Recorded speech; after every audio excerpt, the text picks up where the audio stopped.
My name is Frank Walker. I'm an historian associated with the Orange County, Virginia Historical Society and with the James Madison Museum of Orange County Heritage. The topic of today's presentation is a brief history of Orange County, Virginia. Orange County, Virginia was established in 1734 and was named for William of Orange. The House of Orange is a Dutch royal family still in existence today, and back in the 1730s it was in close contact coordination with the other royal families of Europe. And in 1734, the year of the county's establishment, a William of the House of Orange married Anne, Princess Royal, daughter of England's King George II. A notice was sent to the Virginia colony about this marriage, and then Governor William Gooch of the Virginia colony soon reported back to the Lord's Board of Trade and Plantations, the organization that governed all of England's colonies, that the new county in Virginia had been created and that it was named for the Prince of Orange. Now, we have a wedding portrait of the young couple, and you see them looking young, healthy, wealthy, and titled, and somewhat smug. That's for the people, that's for the public, that's the spin. Now, Lord John Helvey was a member of King George's court, and he has a slightly different take upon the physical appearance of the new couple. Anne, he said, was extraordinarily short. She was fat to the point of appearing unhealthy, and she was pockmarked from a previous bout of disease. William was not much better. He also was short, slightly deformed, and his line of the House of Orange was not in a position to inherit any of the thrones or any of the great wealth of his family. But he had one redeeming grace: he was unmarried. And when William was prevailed upon to propose to Anne, the proposal was announced in open court. And according to Lord Helvey, the king then turned to his daughter and advised her that she could refuse this union if she so chose. Anne pondered her love life to date briefly and its prospects for the future, and she announced, "I shall marry him were he a baboon." And there you have it. Now, the establishment of Orange County followed the usual procedure of that time. The House of Burgesses had passed an act of establishment which called the county into being, named the county, recited the county's legal boundaries, and appointed the initial officers to run the business of the county. Now, the name of the county, however, was one of the very few things that London did not already know, because Orange County, Virginia, was being formed not just to create another local governmental unity. It was a pawn in geopolitical strategy. Let me explain. The three great colonial powers of that time were Spain, France, and England. And they all three were vying for control, occupation, ownership of North America. Spain was claiming everything from the west bank of the Mississippi River to the Pacific Ocean, an enormous territory it had no hope of populating or defending. But that didn't worry England at all anyway. England's problem was with France. France was positioned in what it called New France, today we call it Canada, and settlements were coming down out of New France along the Ohio and Mississippi rivers, aimed towards the French Louisiana territory to the south. If the French were able to establish and populate a corridor from New France to Louisiana, England was going to be trapped east of the Appalachian Mountains, and England did not want that to happen. And the creation of Orange County was used to make a statement to the French. Now, I said the Act of Establishment recited the legal boundaries. Let's see how that looked in Virginia. First of all, the little genealogy of Orange County. Down in the lower right, the blue, that's Essex, King William, and King and Queen counties. Then coming further up, Caroline and Spotsylvania counties formed out of the western end of those three original counties. And then Orange County, the dark cradle-shaped image that you see, which is the outline of today's Orange County, 21st century. The red is Orange County of 1734. The southern boundary, the one at the bottom, followed the line of Hanover County. So Orange County's boundary extended out. Hanover County stopped at the Blue Ridge, and its western boundary went down the Blue Ridge. Orange County's boundary went down the Blue Ridge with Hanover County and then kept right on going down to the North Carolina border and turned due west. The boundary to the north, on the upper side of this image, it's a little trickier because the boundary of Orange County is going to go by the grant of the Lord Fairfax. We're talking about a crown grant of some 5.3 million acres that the Fairfax family was asserting its rights and title to. And there was no use getting mixed up with them. We were trying to deal with the French, not with the Fairfaxes. So the Orange County boundary followed along the southern edge of the Fairfax, what they called proprietary, and that happened to be the Rapidan River, which is the northern border of Orange County. And so it follows the Rapidan up to its head springs. Then it follows a direct survey line to the head springs of the Potomac. Once there, that's the end of the Fairfax property. So what the surveyors did was just turn their instruments due north and draw a line to Lake Erie. And once it got to Lake Erie, they turned the line west to the Mississippi. The end result was this gigantic Orange County, Virginia, which included within its legal boundaries all of Ohio, Illinois, Indiana, Kentucky, West Virginia, southern parts of Michigan and Wisconsin, and the western part of Pennsylvania. It was huge. And what it did was throw its boundaries, the colony of Virginia, across the land the French were claiming, and put a challenge at the feet of the French that we too want this land.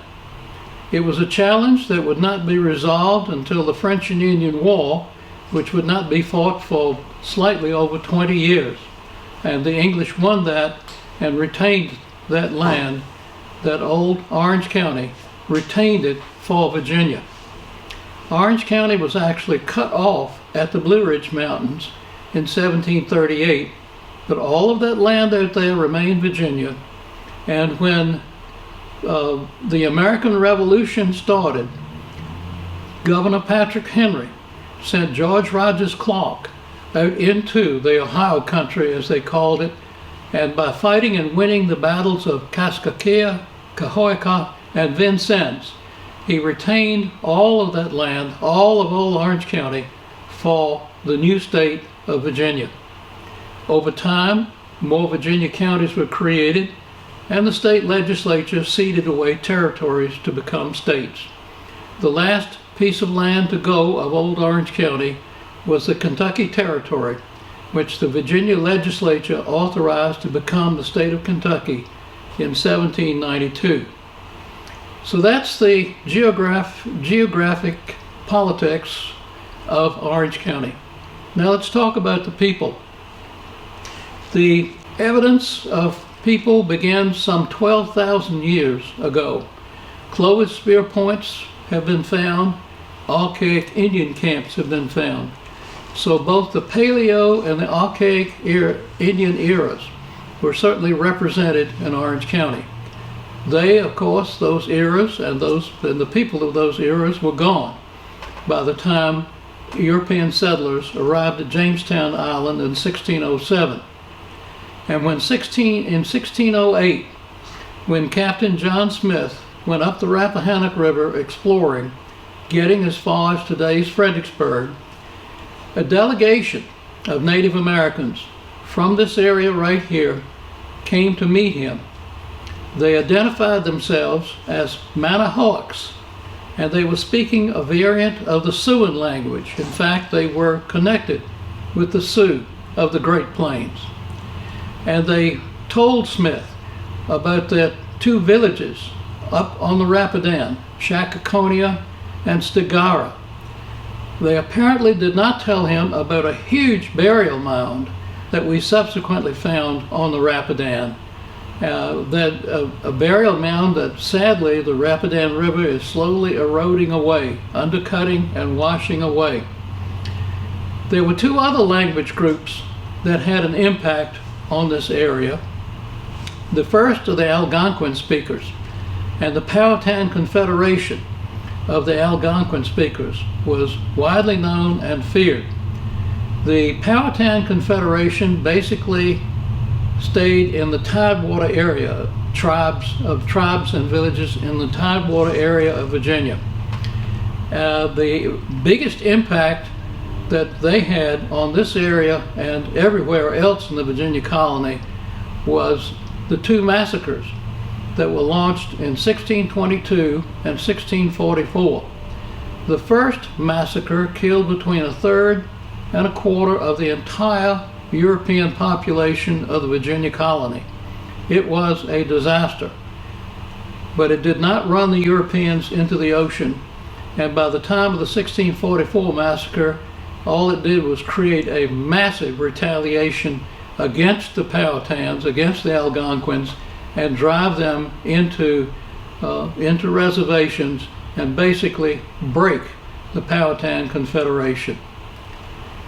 The other language group was the Iroquoian speakers, 5 nations of the Iroquois in western New York and western Pennsylvania, with another nation of the Iroquois, the Tuscarora, in northeast North Carolina, and something romantically called the Great Iroquois War Trail that went down the east face of the Blue Ridge Mountains.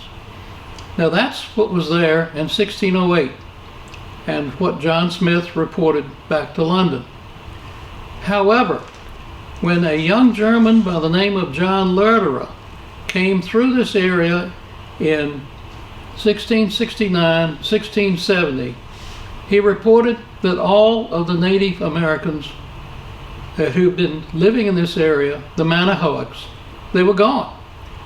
The villages were rotting down, their fields and gardens were growing up in weeds and briars, and there was a hunting party or two, some trading people coming through, but no resident Native Americans.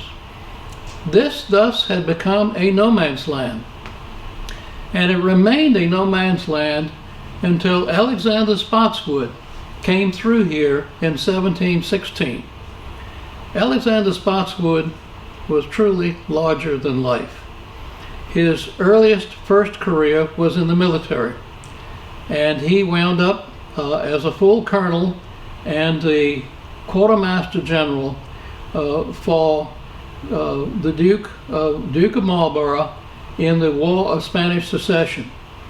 As that war ended, Spotswood resigned his commission and went into civil service. And the Earl of Orkney, the Scotch Earl of Orkney, had been appointed the governor of Virginia with the understanding that he would not be coming to Virginia. He would send lieutenants in his stead. And the first lieutenant governor that he appointed was a fellow Scot, Alexander Spotswood. Spotswood had an instinct for organization, a head for numbers, and a no-nonsense attitude.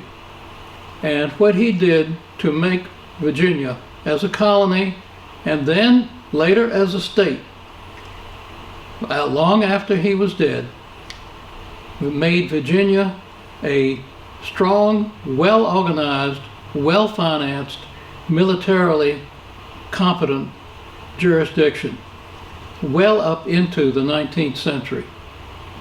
We're looking at Spotswood, however, in this case, for his settling of the uplands. And in 1714, Spotswood established Fort Germanna. Fort Germanna was located in the eastern end of Orange County.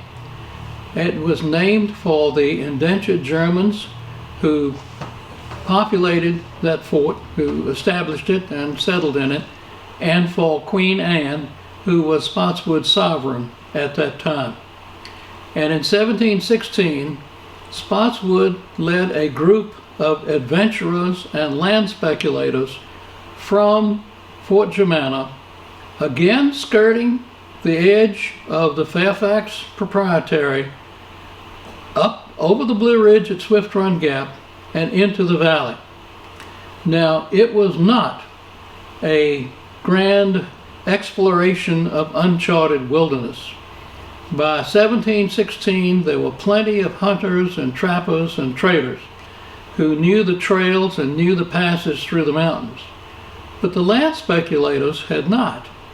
And this introduced these people to what was up here, mainly rich lands, lands available to be developed. Now, we talked about the Fairfax Crown Grant. A Crown Grant is a particular property animal that was used occasionally. But the way most of the land in North America was developed along the European lines was by patenting.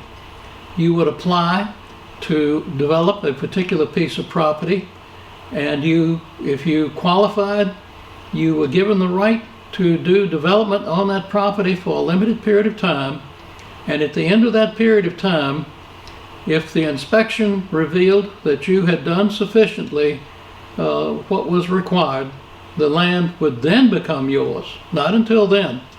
And if you failed to develop that property, the patent would lapse and it would be regranted to someone else.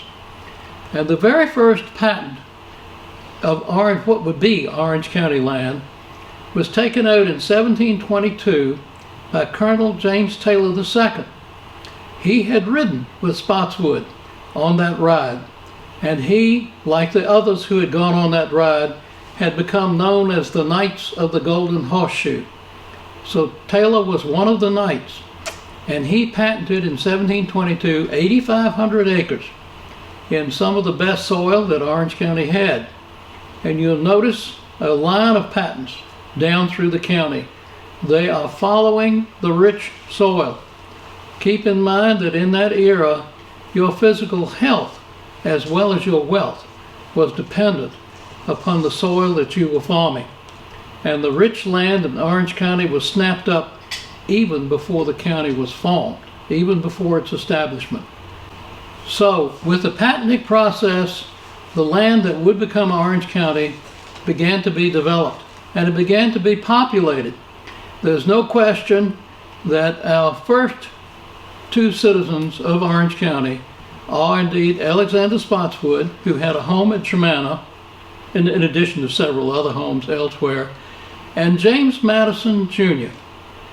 James Madison was born outside of Orange County, born in fact at his mother's home at Port Conway, but he was brought to Montpelier as an infant. In fact, it was not even called Montpelier at the time he arrived. It was still being called Mount Pleasant, and would be called Mount Pleasant till sometime in the 1780s. It also was not to this house. The Montpelier mansion that we see today did not come into existence until the 1760s in its earliest configuration. And in the 1760s, a stout Georgian house was built. Then in 1797 to 1797 to 1800, the additions and renovations created the large central structure that you see today. Then with more additions and renovations, the wings were built during a construction period covering 1809 to 1812. and that is the Montpelier that James Madison made his lifelong home, the place he would come back to after serving in legislatures, after being the Secretary of State under Thomas Jefferson, and as being the 4th President of the United States of America. He was also the author of the United States Constitution and of the Bill of Rights amendments that followed it. You cannot talk about James Madison without talking about his wife Dolly. 17 years his junior, this energetic, vivacious, intensely social lady did much to develop the society of the new federal city of Washington while looking out for the political interests of her husband.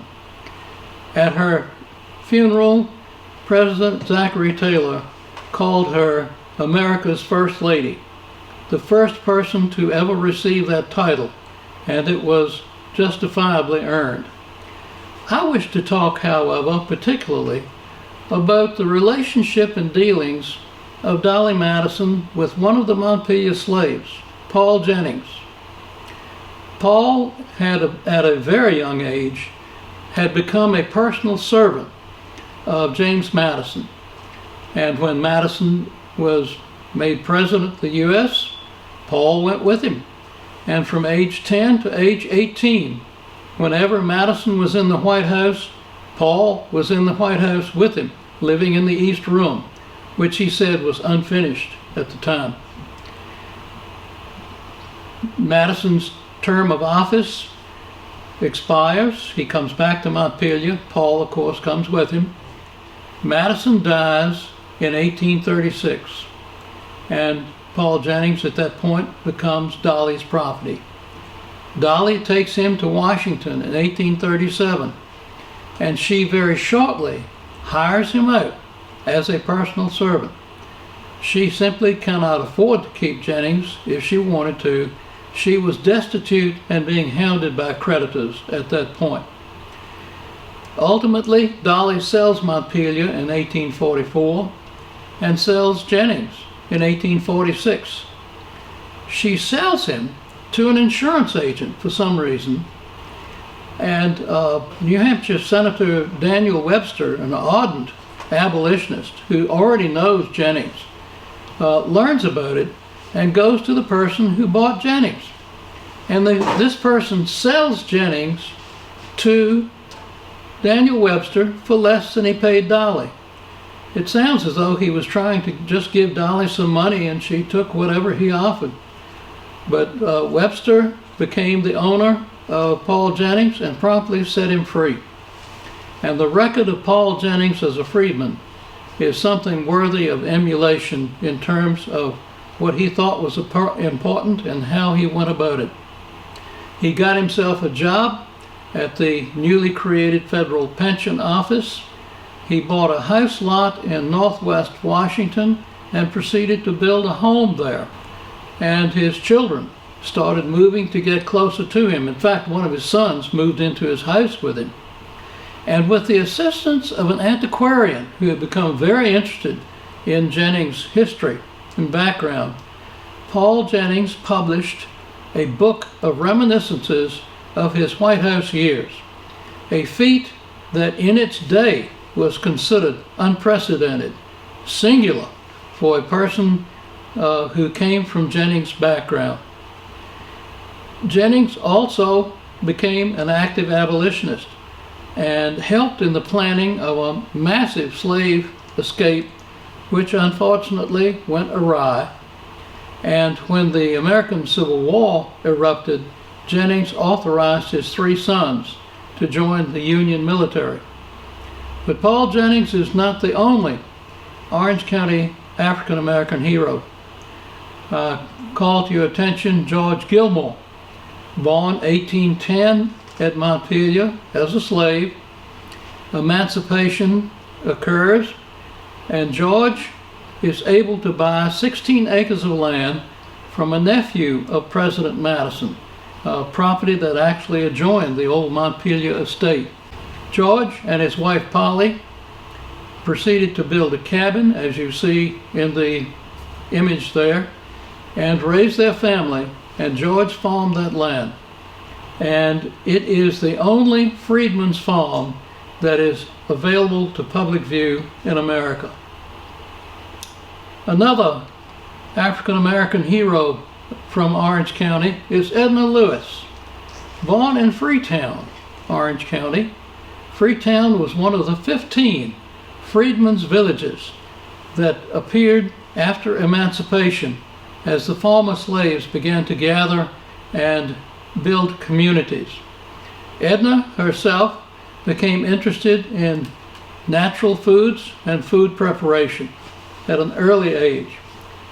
She later moved to New York City, where she ran a restaurant while she wrote articles for a newspaper published there. She worked in various restaurant occupations over time. In 1995, she was named a James Beard Living Legend.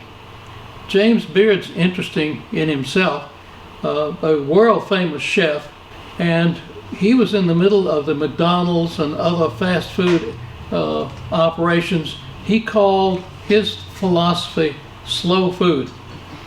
And Edna was an advocate of slow food. In 1999, a French culinary organization which tracked women chefs around the world announced that Edna Lewis was being named a Grande Dame of the culinary arts. She did not, therefore, escape adulation for what she was capable of doing, and we are indeed proud of her. Lastly, Andrew Maples. Andrew was born in the town of Orange, lived his early years in Orange, then moved away for an education. The Second World War, the beginning years of the Second World War, found him enrolled at the prestigious Tuskegee Institute in Alabama and in the United States Army Flying School. He graduated from that school, received his pilot's wings and a commission as a lieutenant, and flew as one of the renowned and feared Tuskegee Airmen, the black pilots of World War II. They fought in North Africa and Italy. Their expertise was in protecting bomber groups as they flew bombing missions deep into enemy territory, and their brag was that they may have lost a bomber to ground fire every now and then, but no enemy aircraft ever brought one bomber down that the Tuskegee Airmen were protecting. Sadly, Andrew did not survive the Second World War. There is a Virginia Department of Historical Resources roadside marker erected at Taylor Park in the town of Orange, memorializing his life and his deeds. Now, briefly, some words on the commerce of Orange County, Virginia. The relief map shows that long, low, narrow ridge east of the Blue Ridge Mountains. That's the Southwest Mountains, and the two commercial centers of Orange County are located on passes through the Southwest Mountains, Orange and Gordonsville. Gordonsville was the first commercial center to begin to develop. It was at the intersection of a road from Richmond and a road from Fredericksburg. And Fredericksburg, Virginia at that time, with its shops, stores, manufacturing facilities, and deepwater docks, was the commercial center for this region. And Gordonsville grew. Then railroads came, and two turnpikes were built from the Gordonsville railhead into the prosperous grain-growing valley of Virginia. One, the Rockingham Turnpike, traced generally by today's Road 33, went to Harrisonburg. The Blue Ridge Turnpike, traced by Road 231, went to Newmarket in the northern end of the valley of Virginia. In the 1880s, however, a railroad from Charlottesville went cross-country to Orange, and it intersected those turnpikes as it went and began to divert the valley commerce to Orange, and Orange began to grow. Orange is also located on a major road from Fredericksburg into the interior, so it had that same Gordonsville type of advantage there. And over time, Orange developed into the commercial center for the entire region here. But Gordonsville as a rail system was still keenly powerful up into the 1860s and 70s. Now, there's another commercial center that has grown up in eastern Orange County along Route 3, bolstered particularly by the Lake of the Woods development down there. That's a 20th century addition of a commercial center to this county. Agriculture has always been the bedrock of Orange County's economy. And interestingly enough, it turns out that agriculture has always been supplemented by something. And from the 1720s to about 1800, it was iron mining and smelting. And you'll see a map that shows the Rapidan River flowing north, coming up from the left, joining the Rappahannock, and then flowing down towards Chesapeake Bay through Fredericksburg. The red dots there are blast furnaces that were smelting iron ore and producing cast pig iron, which then produced cast iron and steel, which are the fundamental building blocks of an industrial revolution. And western Spotsylvania, eastern Orange were producing huge quantities of relatively inexpensive pig iron and producing the basic necessities for the Industrial Revolution of the United States. After the iron, and I should point out that Spotswood was very big in the iron business. He was still with us until 1740. Then, starting in the 1820s, into the 1900s, it became gold. Now, when the blast furnaces were in operation, all of the nearby timber was clear cut to feed the furnaces. And what came back was this struggling regrowth of everything that can exist in our climate. It was known as the wilderness. It was a foreboding, forbidding, impassable place even as late as the 1860s, when some Civil War battles were being fought in its vegetation and terrain. Now in the wilderness they were finding gold.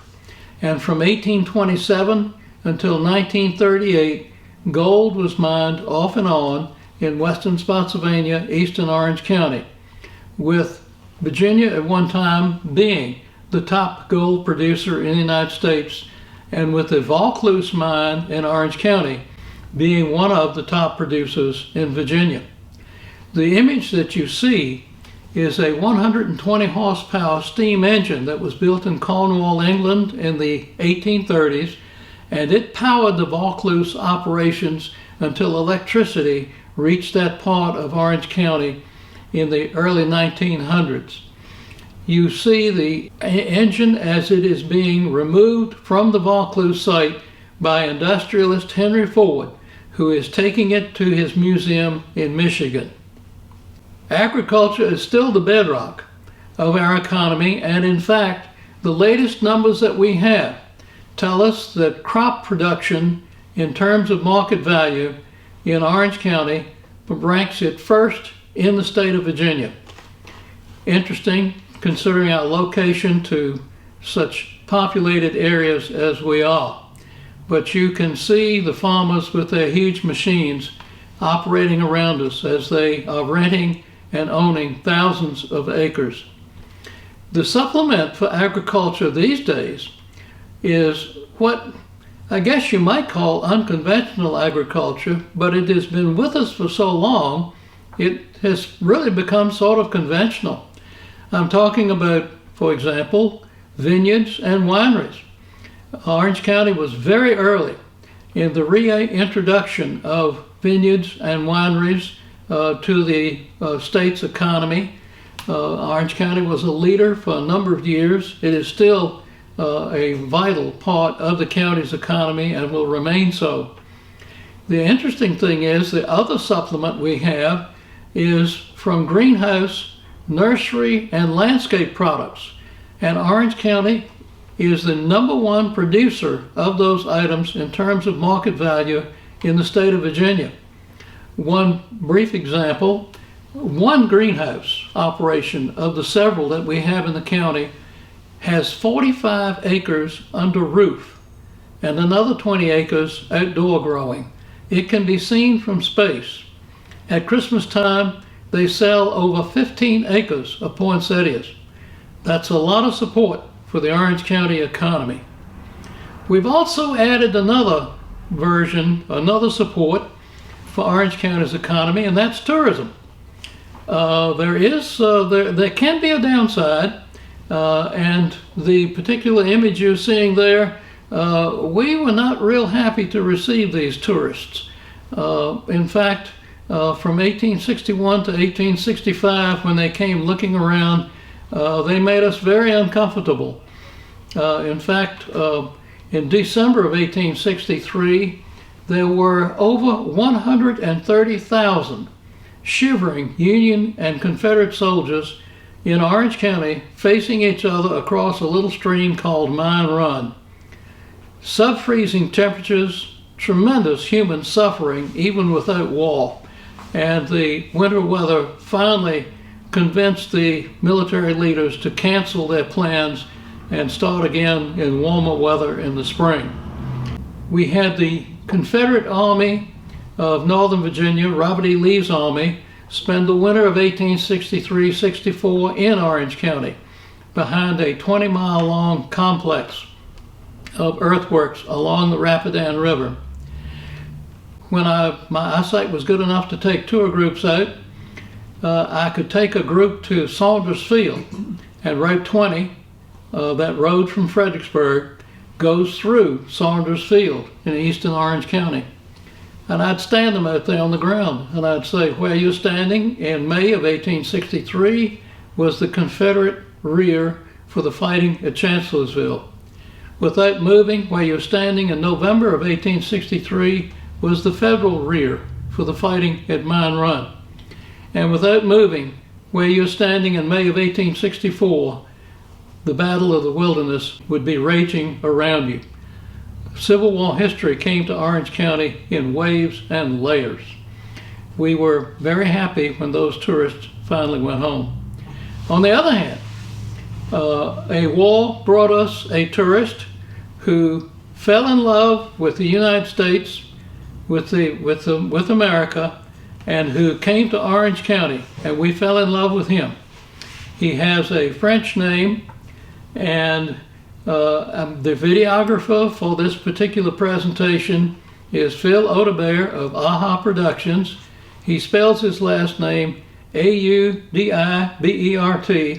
That is French, if there ever was any. And Phil, I'll get you to pronounce this gentleman's name. Marie-Joseph Paul-Yves Roche-Gilbert Dumotier. We never called him Mr. Gilbert or Mr. Dumotier. We called him the General. And when we spoke about him, we called him the Marquis de Lafayette, because that's how the world knew him. And the Marquis de Lafayette came to Orange County in 1781 and marched through the county on what is called the Marquis Road today, pursuing Cornwallis to Yorktown for the eventual surrender of the British Army, Cornwallis's British Army, and the end of the American Revolution. Lafayette came back and visited us 1824, 1825. He was a great tourist, and we'd love to have a whole lot more like him. If you live here, come look around. Now that you know maybe a little bit more about the county you didn't. If you are interested in coming, please do. We'd love to have you. Thank you for your attention.